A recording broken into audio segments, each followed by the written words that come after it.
Israel और Hamas के बीच बमबारी भले थम गई है, लेकिन ये आग सुलग रही है और हमास के बंकर में बारूद बिछाने का प्लान तैयार हो रहा है।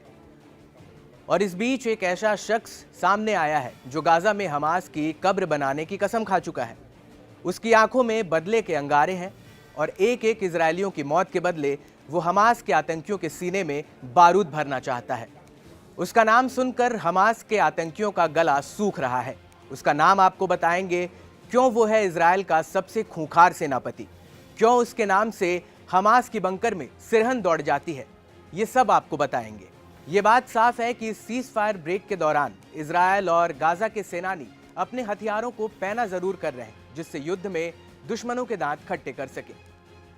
इस बात को सच साबित करती हुई ये खबर इजरायल से आ रही है। इजरायल के प्रधानमंत्री बेंजामिन नेतन्याहू ने अपनी सेना को लेकर बड़ा फैसला लिया है। पीएम ने देश की सेना की कमान मेजर जनरल इयाल जमीर को सौंप दी है।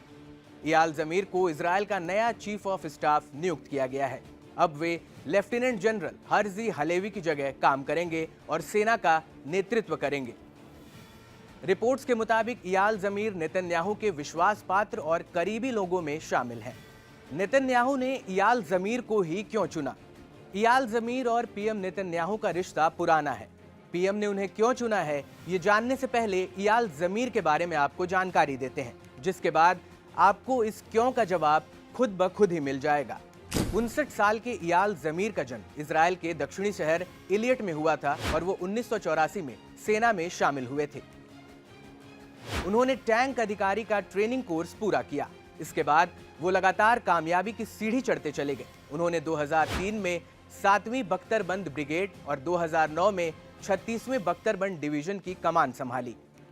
इयाल जमीर नेतन्याहू के भरोसेमंद हैं।